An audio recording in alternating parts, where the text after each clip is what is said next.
Megastar Chiranjeevi ముద్దాడిన చిన్నారి కంచర్ల దేవన్ చౌదరి జన్మదినాన్ని పురస్కరించుకుని ఒంగోలు పట్టణం నందు అన్నదాన కార్యక్రమాన్ని నిర్వహించారు. డొక్కా సీతమ్మ అన్నదాన కేంద్రంలో చిరంజీవి జన్మదిన సందర్భంగా ఏర్పాటు చేసిన జన్మదిన కేక్ ను అతిథుల సమక్షంలో కట్ చేశారు. అనంతరం దేవన్ చౌదరి జన్మదినాన్ని పురస్కరించుకుని పేద ప్రజలకు అన్నదానం చేశారు. ఈ సందర్భంగా డొక్కా సీతమ్మ ఉచిత అన్నదాన కేంద్ర నిర్వాహకులు, జనసేన పార్టీ ప్రచార కమిటీ జిల్లా coordinator Jadabala Nagendra Yadav, mega family ముద్దాడిన చిరంజీవి కంచర్ల దేవన్ చౌదరి జన్మదినం సందర్భంగా నేడు డొక్కా సీతమ్మ అన్నదాన కేంద్రం వద్ద పేదలకు అన్నదానం చేయడం జరిగిందని అన్నారు. కాపు సంఘ నాయకులు కోల ప్రభాకర్ రావు మాట్లాడుతూ విదేశాల్లో ఉండే కంచర్ల దేవన్ చౌదరి తన జన్మదినం సందర్భంగా డొక్కా సీతమ్మ అన్నదాన కేంద్రానికి 20,000 రూపాయలను విరాళంగా అందించడం సంతోషదాయకమని కొనియాడారు. చిరంజీవి దేవన్ చౌదరి భవిష్యత్తులో మరెన్నో జన్మదిన వేడుకలు జరుపుకోవాలని పలువురు ఆకాంక్షించారు. ఈ కార్యక్రమంలో చెంగలశెట్టి అశోక్ కుమార్, చంద్రశేఖర్, రామకృష్ణ తదితరులు పాల్గొన్నారు.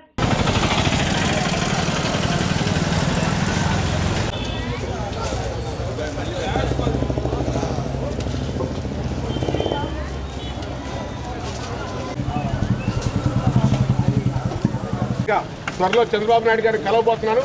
ఎక్స్పాన్షన్ లో దామచర్ల జనార్దన్ గారికి మినిస్టర్ ఇవ్వాల్సిందే.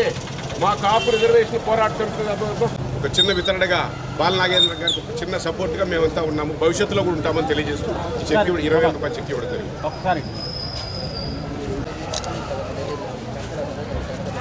అమెరికాలో ఈరోజు బర్త్డే చేసుకున్న శుభ సందర్భంలో ఒక గొప్ప కార్యక్రమంలో ఒంగోలు నగరంలో డొక్కా సీతమ్మ గారి ఉచిత అన్నదాన నిర్వహణ ఈరోజు 21వ రోజు జరుగుతుంది.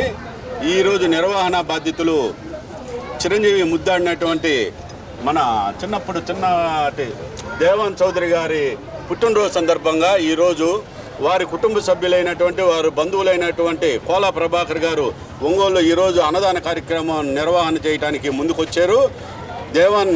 కంచర్ల దేవన్ చౌదరి పుట్టినరోజు సందర్భంగా ఈరోజు అన్నదానం చేసినందుకు వారికి వారి కుటుంబానికి ఆ భగవంతుడు ఎలవేళలా వారికి అష్ట ఐశ్వర్యాలు ఇస్తూ వారు అన్ని విధాల ముందు స్థాయిలో వెళ్తూ ఇటువంటి సేవా కార్యక్రమాలు చేయటానికి వారు ముందుండాలని నేను కోరుకుంటున్నాను.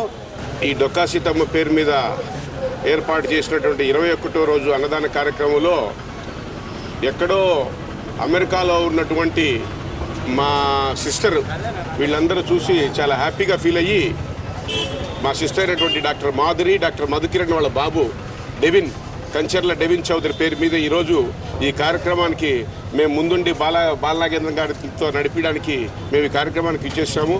ఎంతో పెద్ద గొప్ప ప్రోగ్రాం ఇది. ప్రపంచవ్యాప్తంగా ఈరోజు ఈ ప్రోగ్రాం నడిపిస్తుందంటే మేమందరం చాలా గర్వంగా ఫీల్ అవుతున్నాం బాలనాగేంద్ర గారి గురించి. ఇది ఒక సామాజిక సేవా కార్యక్రమం అయినటువంటి కూడా దీనికి రాజకీయాలు ముడిపడి ఉన్నాయి కాబట్టి ఒక విషయం అయితే చెప్పదలుచుకున్నాను. డిప్యూటీ సీఎం పవన్ కళ్యాణ్ గారి స్ఫూర్తితోటి ఈరోజు బాలనాగేంద్ర గారు ఈ కార్యక్రమం స్టార్ట్ చేస్తే స్నేహితులైతేనేమి, బంధువులైతేనేమి, మిత్రులైతేనేమి అందరూ చేస్తూ ఉన్నారు. ఈ అన్నదాన కార్యక్రమాలు ఈ రాష్ట్రంలో గత 5 సంవత్సరాలు నరకాసుర పాలనలోంచి చెరవీడి ఈ రాష్ట్రంలో ప్రజారంజకమైన పరిపాలన చేయడానికి ముందు ఎన్నుకోబడ్డటువంటి నారా చంద్రబాబు నాయుడు గారు అయితేనేమి, పవన్ కళ్యాణ్ గారు అయితేనేమి వాళ్ళ స్ఫూర్తితో ఈరోజు ఈ డొక్కా సీతమ్మ క్యాంటీన్లు అయితేనేమి, రేపు ఆగస్టు 15 చంద్రబాబు నాయుడు గారు రాష్ట్ర వ్యాప్తంగా అన్నా క్యాంటీన్లు ఏర్పాటు చేయడం అయితేనేమి, పేద ప్రజల ఆశాజ్యోతి ఈ రాష్ట్రంలో గవర్నమెంట్ నడుస్తూ ఉందంటే కూటమి చంద్రబాబు నాయుడు గారు కానివ్వండి, పవన్ కళ్యాణ్ గారు కానివ్వండి, వాళ్ళు అధికారంలోకి వచ్చిన మొదటి రోజు నుంచి ప్రజాశ్రేయస్సు కోసం వారు పడుతున్న తపన చూస్తూ ఉంటే రాష్ట్ర ప్రజలు చాలా గర్వంగా, సంతోషంగా ఫీల్ అవుతున్నారు. నిన్నటి వరకు అనాథ అయినటువంటి ఆంధ్రప్రదేశ్కి కనీసం క్యాపిటల్ గోడ లేని కూడా స్థితిలో ఉంటే ఈరోజు విజయవాడ పోతూ ఉంటే ఔటర్ రింగ్ రోడ్డుని పరిగెత్తిస్తూ 24 గంటల్లో తయారు చేసే విధంగా చూస్తూ ఉంటే రాష్ట్ర ప్రజలు ఊపిరి పీల్చుకొని మన రాష్ట్రానికి అమరావతి క్యాపిటల్ కేంద్రం చేత చెప్పించి ఈ రాష్ట్ర భవిష్యత్తు కోసం చంద్రబాబు నాయుడు గారు పడుతున్నటువంటి 74 సంవత్సరాల వయసులో ఆయన పడుతున్నటువంటి కష్టాన్ని చూస్తూ ఉంటే నిన్నటికి నిన్న అమరావతిలో 75 ఏళ్ల వయసులో ఈ ముఖ్యమంత్రి చంద్రబాబు నాయుడు గారు 3 గంటల సేపు నిలబడి ప్రజా విజ్ఞప్తులు స్వీకరిస్తూ ఉంటే ఒకవైపు పవన్ కళ్యాణ్ గారు సామాన్యుల నుంచి విజ్ఞప్తులు తీసుకొని వాళ్ళని తీర్చడానికి వాళ్ళు పడుతున్న తపన చూస్తూ ఉంటే ఆంధ్ర రాష్ట్ర ప్రజలు గర్వంగా వాళ్ళెత్తు తలెత్తి ఇవన్నీ చూస్తూ ఉన్నాము.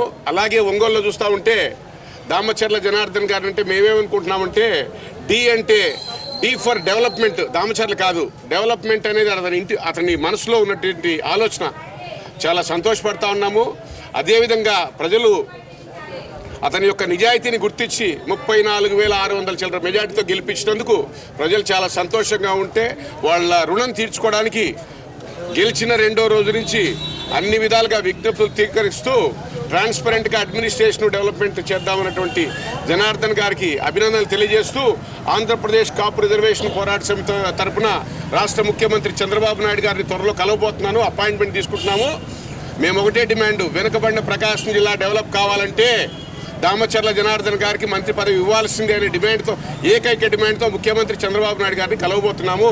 ఇప్పుడు ఇచ్చినటువంటి మినిస్ట్రీ కొట్టిపాటి రవి గారు చాలా మంచి వ్యక్తి, సౌమ్యుడు, మితభాషి, కానీ విడిపోయిన బాపట్ల జిల్లాకు సంబంధించిన వ్యక్తిగా మేము ఫీల్ అవుతూ ఈ రాష్ట్ర మంత్రిగా ఆయన్ని గౌరవిస్తూ ఎస్పెషల్లీ ప్రకాశం జిల్లా డెవలప్మెంట్ కోసం జనార్దన్ గారిని ఎక్స్పాన్షన్లో మంత్రి పదవి ఇవ్వాల్సిందే ఆంధ్రప్రదేశ్ కాపు రిజర్వేషన్ పోరాట సమితి ఏకైక డిమాండ్గా చంద్రబాబు నాయుడు గారిని కలబోతున్నాం.